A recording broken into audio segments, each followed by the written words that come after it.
Hello student, good morning. आज हम discuss करेंगे various method of producing induce EMF कि जो इंड्यूस ईएमएफ है उसको प्रोड्यूस करने के क्या क्या वेरियस मेथड है।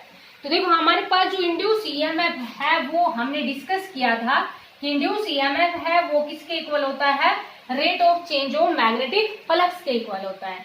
और यहाँ पर negative sign indicated that the induce EMF always oppose the change in magnetic flux. ये हम डिस्कस भी कर चुके हैं लेंज लॉ के अंदर कि लेंज लॉ है उसने क्या, लेंज लॉ और एक जो हमारे पास फ्लेमिंग राइट हैंड रूल, इसके बाद में हम डिस्कस करेंगे फ्लेमिंग राइट हैंड रूल। तो उनके द्वारा हम डायरेक्शन ऑफ इंड्यूस जो ईएमएफ है या जो इंड्यूस करंट की जो डायरेक्शन है वो कौन सी डायरेक्शन में इंड्यूस ईएमएफ है वो प्रोड्यूस होता है, या गैल्वेनोमीटर है जैसे कि उसमें डायरेक्शन थी हमारे पास इंड्यूस करंट की जो डायरेक्शन है वो किस तरह होगी, फिर राइट में रिफ्लेक्शन दिखाएगा, ये लेफ्ट में, ये हम डिस्कस कर चुके हैं। तो यहाँ पर देखो अब हमें हमारे पास की कौन कौन से मेथड है इंड्यूस ईएमएफ को प्रोड्यूस करने की। तो ये rate of change of magnetic flux के इक्वल है इंड्यूस ईएमएफ। मीन्स अगर इन मैग्नीट्यूड की बात करें, मॉडुलस में वैल्यू लें तो ई इक्वल टू कितना हो गया, डी∅/dt। मीन्स यहाँ से हम क्या कहेंगे कि ये डिपेंड कर रहा है किसके ऊपर, मैग्नेटिक फ्लक्स के ऊपर। भाई हमारे पास क्या है, मैग्नेटिक फ्लक्स, तो किसके ऊपर डिपेंड कर रहा है, मैग्नेटिक फ्लक्स के ऊपर डिपेंड कर रहा है। और ये भी हम डिस्कस कर चुके हैं कि मैग्नेटिक फ्लक्स हमारे पास क्या होता है, बी डॉट ए होता है। मीन्स यहाँ से हम क्या कह देंगे, B A cos of theta. तो बिल्कुल सिंपल सा है कि क्या क्या मेथड हो सकते हैं। तो क्या क्या मेथड हो सकते हैं, by changing the magnetic field, by changing the area, या angle of orientation between the magnetic field and area. तो अगर इनको हम चेंज करें तो हमारे पास 3 मेथड हो गए ना।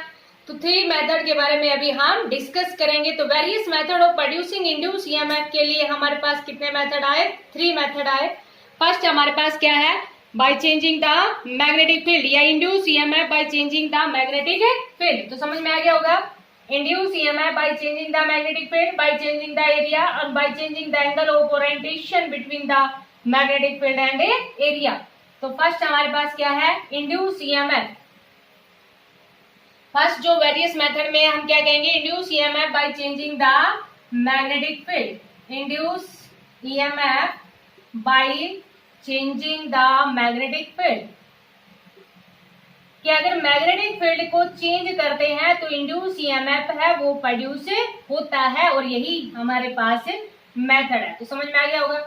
अब देखो बेटा, ये जो induce EMF by changing the magnetic field, तो ये हम डिस्कस कर चुके हैं, आपको ध्यान होगा। फैराडेज और हेनरी के एक्सपेरिमेंट थे, फैराडेज और हेनरी के जो 3 एक्सपेरिमेंट थे उसमें फर्स्ट हमारे पास क्या था, induce EMF by changing the magnetic field. Second हमारे पास क्या था, इंड्यूस ईएमएफ बाय चेंजिंग या with the help of A current carrying coil. और थर्ड हमारे पास क्या था, बाय चेंजिंग द करंट। तो उनमें देखो सभी में, क्योंकि करंट की हेल्प से मैग्नेटिक फील्ड प्रोड्यूस होता है, तो आपको ध्यान होगा इस तरह से हमने ऐसे डिस्कस किया था ना, एक कोयल ले ली और एक कोयल है उसमें कैसे भी किसी तरह से भी टर्न ले लेना, ऐसे भी ले लेना, किस तरह से भी ऐसे ले लेना चाहे टर्न। एक गैल्वेनोमीटर लगा दिया, जितने ज्यादा लार्ज नंबर ऑफ टर्न्स होंगे उतना ही ज्यादा करंट है वो, मीन्स उतना ही ज्यादा डिफ्लेक्शन दिखाएगा, क्योंकि depend on number of turns के ऊपर डिपेंड करता है। और यहाँ पर हमने क्या ले ली, एक मैग्नेट ले ली। तो आपको ध्यान होगा कि जैसे ही मैग्नेट का रिलेटिव मोशन था, पहले नॉर्थ का लेके आते हैं, फिर हम साउथ के द्वारा करते हैं, तो जो नॉर्थ में जो डिफ्लेक्शन होता है साउथ में वो अपोजिट डायरेक्शन में डिफ्लेक्शन होता है। तो यहाँ पर आपको ध्यान होगा कि यहाँ पर डायरेक्शन नहीं बताई गई थी, बस ओनली ये बताया गया था गैलोमीटर शोज डिफ्लेक्शन। तो देखो बेटा, जब तक रिलेटिव मोशन में होगी मैग्नेट, मीन्स मैग्नेट को पास में लेके आएंगे तो मैग्नेटिक फील्ड लाइंस इंक्रीज हो जाएंगी, मीन्स मैग्नेटिक फ्लक्स है वो इंक्रीज हो जाएगा, तो गैलोमीटर शोज डिफ्लेक्शन। जब मैग्नेट को दूर लेके गए थे तो again galvanometer shows deflection but in opposite direction, और जब ये रेस्ट में थी तो गैल्वेनोमीटर शोज नो डिफ्लेक्शन। तो आपको ध्यान होगा। तो फर्स्ट तो वही है again, induce EMF by changing the magnetic field, means इसमें हम क्या लिख देंगे कि in Faraday's and Henry experiment, Faraday's और हेनरी के एक्सपेरिमेंट लिख देंगे दोबारा, बिल्कुल जैसे कि शॉर्ट में लिखना है। तो फैराडेज और हेनरी के एक्सपेरिमेंट में ये लिख देंगे कि from Faraday's and Henry experiment first induce EMF by changing the magnetic field, कि when the magnet is in relative motion, the galvanometer shows deflection on when magnet is moved towards the coil, the galvanometer shows deflection, means magnetic field lines increase, magnetic flux is increase, or when the magnet is move away from the coil, the galvanometer shows again deflection but in opposite direction. इसी तरह से आप second में लिख दोगे, second में भी वही है, थर्ड लिख देना बाय चेंजिंग द करंट। तो उसमें भी आपको ध्यान होगा कि जब की को टैप किया था, की को ऐसे ट्रैप कर दिया था, मीन से प्रेस कर दिया था उसको, तो गैल्वेनोमीटर शोज डिफ्लेक्शन, और जब की को रिलीज कर दिया था इस तरह से, रिलीज मीन्स की को बाहर निकाल दिया था, तो galvanometer shows deflection but in opposite direction. तो वहां पर दोनों टचिंग में नहीं थी और ना ही रिलेटिव मोशन था, क्योंकि करंट की हेल्प से मैग्नेटिक फील्ड प्रोड्यूस होता है। तो दोबारा आपको ये रिपीट करवाया है, तो आपने पढ़ लिया था, तो वही चीजें लिखनी है आपको इसमें। तो सेकंड क्या है कि induce EMF by changing the area. ये इंड्यूस ईएमएफ है वो प्रोड्यूस होता है बाय चेंजिंग द एरिया। देखो रट्टे नहीं मारना, अभी आपको बताया था कि जो फ्लक्स होता है वो क्या होता है, B dot A, B A cos of theta. तो इंड्यूस ईएमएफ है वो मैग्नेटिक फील्ड से होता है, और induce EMF by changing the area. अब यहाँ पर देखो कि अगर एरिया को चेंज करते हैं तब भी इंड्यूस ईएमएफ है वो प्रोड्यूस होता है। तो इसके लिए हम क्या ले लेंगे, एक रेक्टेंगुलर कंडक्टिंग कॉइल ले लेंगे। पहले तो हम मैग्नेटिक फील्ड ले लेते हैं। Cross represent the magnetic field into the plane of paper and directed inward direction. Magnetic field है और यहां इस मैग्नेटिक फील्ड के अंदर एक कॉइल ले ली,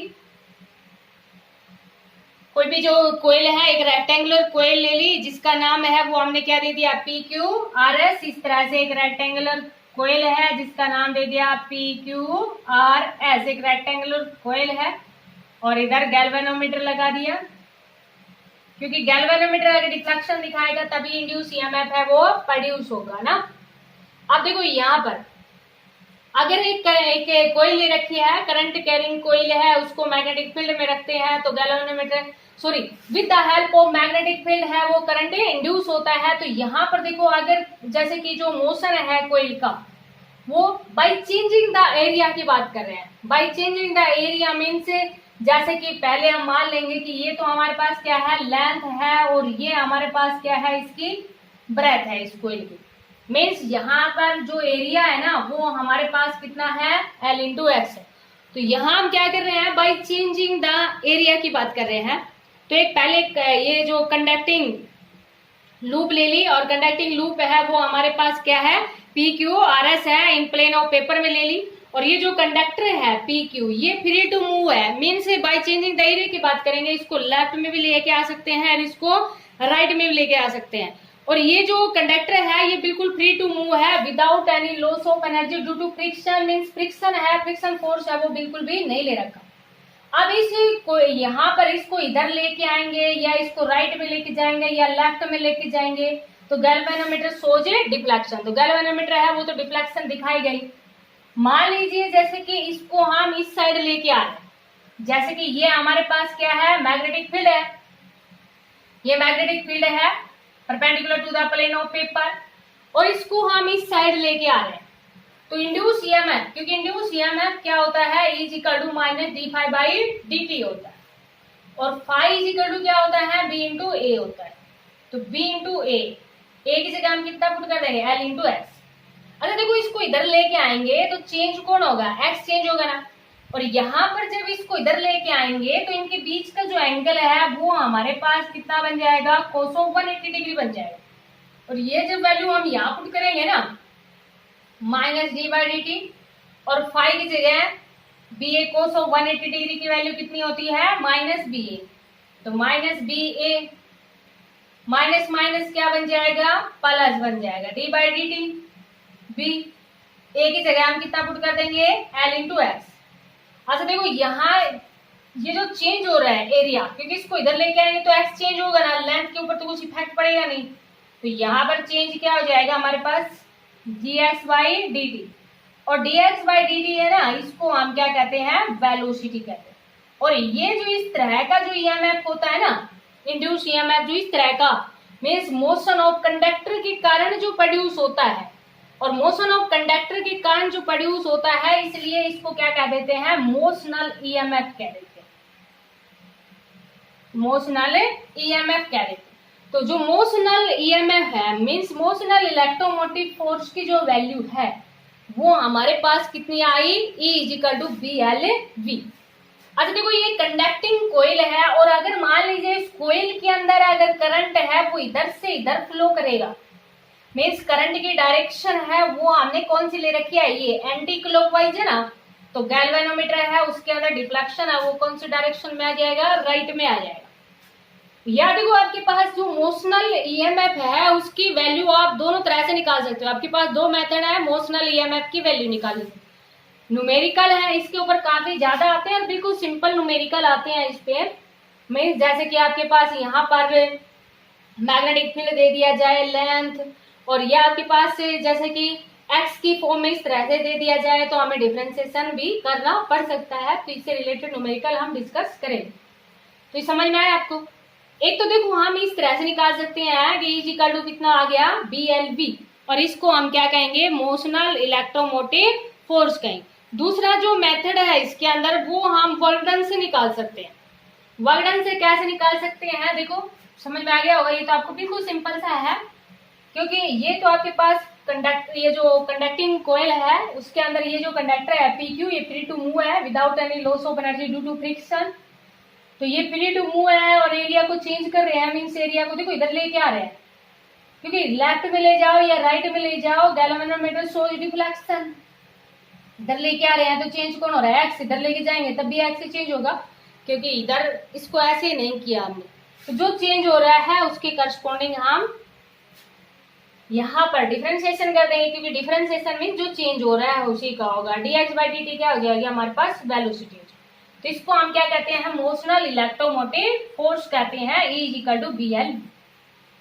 देखो यही है ना, हम ऐसे भी निकाल सकते हैं। मोशनल इलेक्ट्रोमोटिव फोर्स है उसका, जैसे कि यही जो अभी perpendicular to the plane of paper ले लिया, मैग्नेटिक फील्ड है वो perpendicular to the plane of paper, cross represent perpendicular to the plane of paper. एक अगेन वही हमारे पास, जैसे कि अभी रेक्टेंगुलर कोयल ली थी, ऐसे ही इसमें भी क्या ले लेंगे, रेक्टेंगुलर कोयल ले लेंगे। कोई भी नाम दे देना, जैसे जो अभी नाम दिया था वही नाम दे देना। क्या ले लिया, PQRS, एक रेक्टेंगुलर कोयल ले ली, और वही रेक्टेंगुलर कोयल है उसकी लेंथ को कितना ले लिया, L ले लिया। बाई चेंजिंग द एरिया की बात कर रहे हैं, और बाई चेंजिंग द एरिया के लिए अभी आपको बताया ना, इसको ऐसे ही मूव करवा रहे हैं, मीन्स इधर ही मूव करवा रहे हैं, समझ आया। अब देखो ये एक कंडक्टिंग कोयल है और एक कंडक्टर के अंदर बहुत सारे नंबर ऑफ फ्री इलेक्ट्रॉन होते हैं, और जो नंबर ऑफ फ्री इलेक्ट्रॉन है, जब अगर हम फ्लेमिंग लेफ्ट हैंड रूल लगाएंगे तो नंबर ऑफ फ्री इलेक्ट्रॉन की जो डायरेक्शन है वो हमारे पास किधर हो जाएगी, P to Q हो जाएगी। फ्री इलेक्ट्रॉन की जो डायरेक्शन है वो किधर होगी, P से Q होगी। तो जो चार्ज है ना वो तो अपोजिट डायरेक्शन में मूव करता है, तो चार्ज मूव्स फ्रॉम, चार्ज है वो किधर मूव करेगा, Q से P मूव करेगा।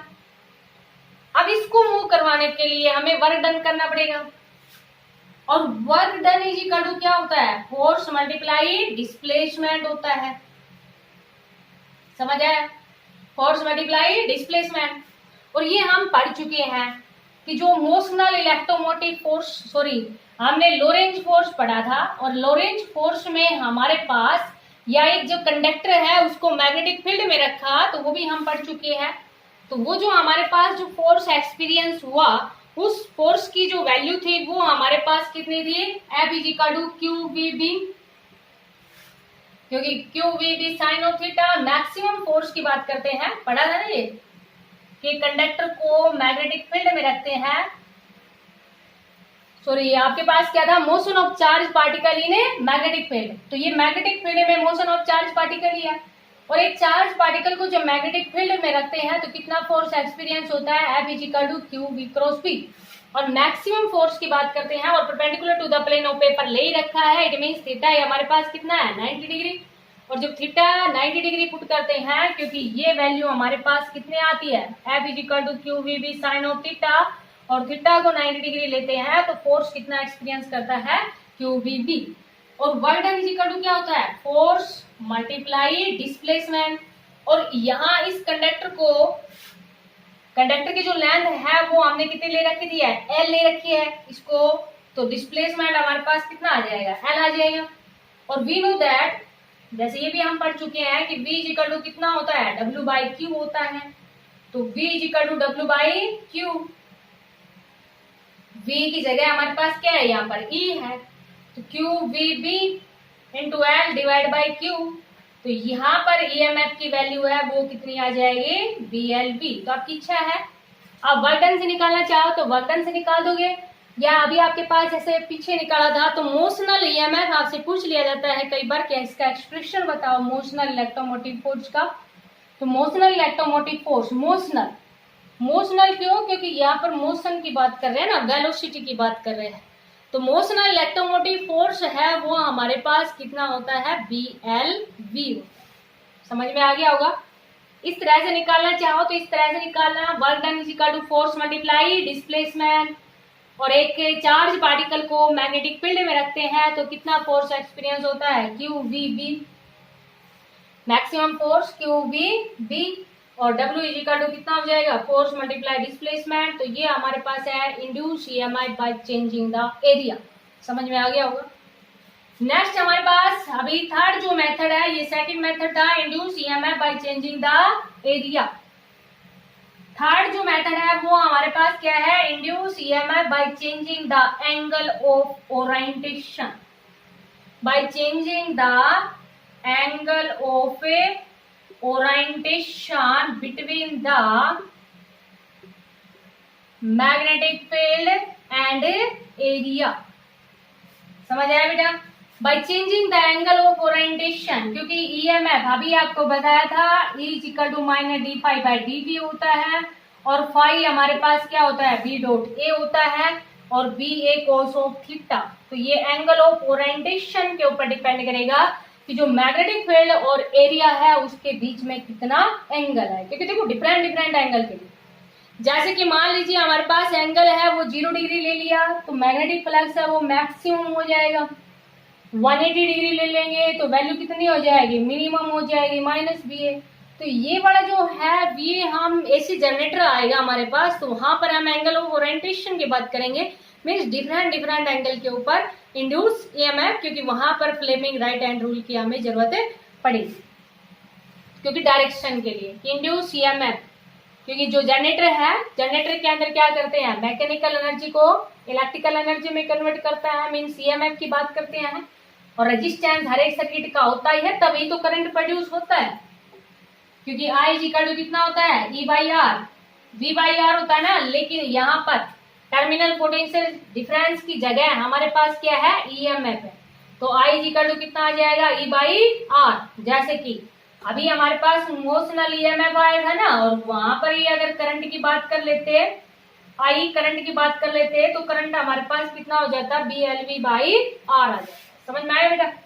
तो ये थे हमारे पास various method of producing induce EMF, कि इंड्यूस EMF है उसको प्रोड्यूस करने के क्या क्या वेरियस मेथड। तो आपको समझ में आ गया होगा। Induce EMF bye changing the magnetic field, induce EMF bye changing the area, induce EMF bye changing the angle of orientation between the magnetic field and area. समझ में आया बेटा। यहाँ पर देखो जो एरिया वेक्टर होता है, और एरिया वेक्टर हमारे पास क्या है, आउटवर्ड ड्रॉन नॉर्मल वेक्टर है, मीन्स हम यहाँ पर ये कह सकते हैं कि angle between the area and normal to the surface, sorry angle between the magnetic field and normal to the surface area, ऐसे भी हम रिप्रेजेंट इसको कर सकते हैं, क्योंकि एरिया वेक्टर लेते हैं, और एरिया वेक्टर होता है सरफेस के आउटवर्ड ड्रॉन नॉर्मल वेक्टर। समझ आया बेटा। अब देखो एक जो न्यूमेरिकल में हमारे पास एक छोटा सा कंसेप्ट यूज होता है कई बार, कि motional induce EMF in a conducting road rotating in a uniform magnetic field. देखो रोटेटिंग की बात है तो मोशनल ही होगा, लेकिन वहां पर जो EMF है ना, न्यूमेरिकल में हम डायरेक्ट यूज कर लेंगे उस फॉर्मूले को। क्या हमारे पास आर्टिकल है, motional induce EMF, motional induced EMF, motional induce EMF है, जैसे कि अभी हमने लिखा था simple formula E is equal to BLV in a conducting rod, in a conducting rod, एक कंडक्टिंग रोड के अंदर moving in a uniform magnetic field, या conducting rod rotated in a uniform magnetic field. तो ये हमारे पास motional EMF के लिए डायरेक्ट फॉर्मूला आ जाएगा, और इस तरह का जब कोई न्यूमेरिकल होगा तो उसमें हम डायरेक्ट यूज कर लेंगे उस फॉर्मूले को। मोशनल इंड्यूस ईएमएफ की वैल्यू निकाल रहे हैं कंडक्टिंग रोड के लिए rotated in a uniform magnetic field, कि यूनिफॉर्म मैग्नेटिक फील्ड में वो रोटेट कर गया। अगेन हम पहले तो क्या ले लेंगे, यूनिफॉर्म मैग्नेटिक फील्ड ले लेंगे perpendicular to the plane of paper, क्योंकि cross represent magnetic field into the plane of a paper. तो हमने पहले तो मान लेंगे कि क्रॉस है वो रिप्रेजेंट कर रहे हैं uniform magnetic field, of strength है वो हम मान लेंगे कितनी भी be directed into the paper, paper के परपेंडिकुलर टू इट से प्लेन है। और एक कंडक्टिंग रोड मान लेंगे, जैसे कि मान लीजिए कंडक्टिंग रोड मान ली वो रोटेट कर रही है, तो जस्ट इस तरह से मान लेते हैं। एक कंडक्टिंग रोड मान ली पी क्यू, जिसकी लेंथ कितनी मान ली एल, और वो ऐसे रोटेट कर रही है, मीन्स कुछ टाइम बाद में यहाँ पर भी पहुंचेगी। और जब इस तरह से रोटेशन की बात करते हैं तो हम किसकी बात करते हैं, एंगल की बात करते हैं। तो यहाँ ईएमएफ की बात कर रहे हैं, तो अगेन ईएमएफ का फॉर्मूला तो वही रहेगा। इन मैग्नीट्यूड की अगर बात करें, साइन नेगेटिव ना लें, तो इन मैग्नीट्यूड की बात करें तो ई इक्वल टू कितना है हमारे पास D phi by D T होता है। अगेन हमें क्या निकालना है, फ्लक्स निकालना है, और फ्लक्स इज इक्वल टू क्या होता है बी डॉट ए। अच्छा यहाँ पर देखो perpendicular to the plane of paper है ना, ऐसे perpendicular to the plane of paper है, और जैसे जो एरिया है वो क्या होता है आउटवर्ड ड्रॉन नॉर्मल वेक्टर होता है। और जब रोटेटिंग की बात कर रहे हैं तो इनके बीच में जो एंगल है वो कितना बन जाएगा 0 डिग्री, मीन्स मैक्सिमम। इस तरह से भी आप रिप्रेजेंट कर सकते हो सीधा कि फाई इज इक्वल टू कितना आ गया बी इंटू ए। तो हमें क्या निकालना है, एरिया निकालना है। अब देखो ये जो कंडक्टिंग रोड है, तो जो इस रोड के द्वारा कितना एरिया स्वैप किया जाएगा, area swapped bye the road, थोड़ा सा समझने का है बस। तो ये आपके पास एरिया क्या होता है, जैसे कि मान लीजिए कोई भी अगर हम बात करें किसी भी ट्रायंगल की या इस तरह से एरिया की बात करें तो 1/2 मल्टीप्लाई ये लेंथ हमारे पास कितनी है एल। अच्छा ये वाले देखो ये आर्क निकालनी है, और we know that angle is equal to क्या होता है आर्क बाई रेडियस होता है ना।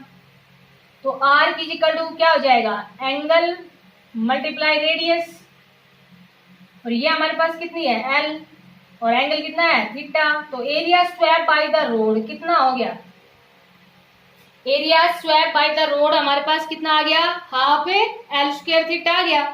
और मैग्नेटिक फ्लक्स अभी आपको बताया कितना होता है बी इंटू ए, तो बी इंटू ए की वैल्यू लगा देंगे हाफ एल स्क्वायर थीटा, समझ आया।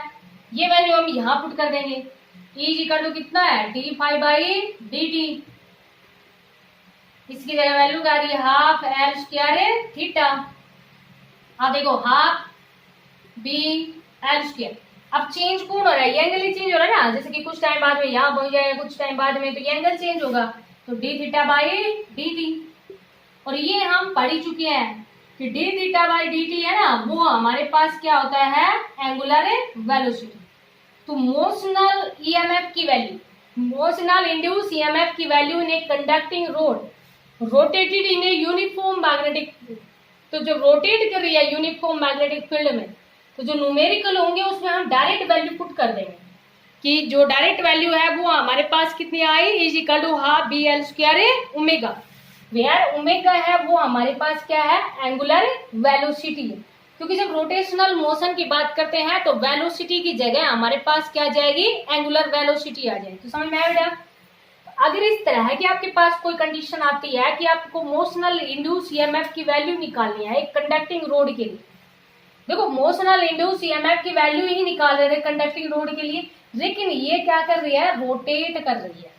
वो तो हमारे पास एक कोयल थी उसको लेफ्ट में लेके आ रहे थे या राइट में लेके आ रहे थे, तो वैल्यू आपको कितने लगानी है is equal to B L P, ध्यान रखना। लेकिन अगर कोई कंडक्टिंग रोड आती है तब आपको वैल्यू कितनी लगानी है, डायरेक्ट फॉर्मूला लगा दोगे E is equal to half B L square omega. आपको बस ओनली ये चीज ध्यान रखनी है area swap by the rod, कि उस रोड के द्वारा कितना एरिया स्वैप किया जाएगा। तो कितना एरिया स्वैप किया गया हाफ, ये लेंथ हमारे पास कितनी है एल, और ये वाली हम निकाल देंगे कितनी आ जाएगी एल थीटा। तो ये था हमारे पास motional induce EMF in a conducting rod rotated in a uniform magnetic field. अब एक छोटा सा है आपके पास article Fleming right hand rule.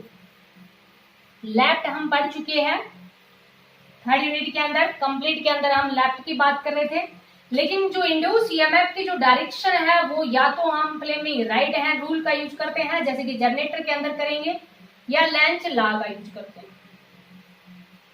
तो फ्लेमिंग का राइट हैंड रूल क्या था आपके पास? फ्लेमिंग के राइट हैंड रूल के अकॉर्डिंग क्या करते हैं? राइट की बात करते हैं। We stretch the three fingers such that they are mutually perpendicular to each other, एक दूसरे के म्यूचुअली परपेंडिकुलर होती है।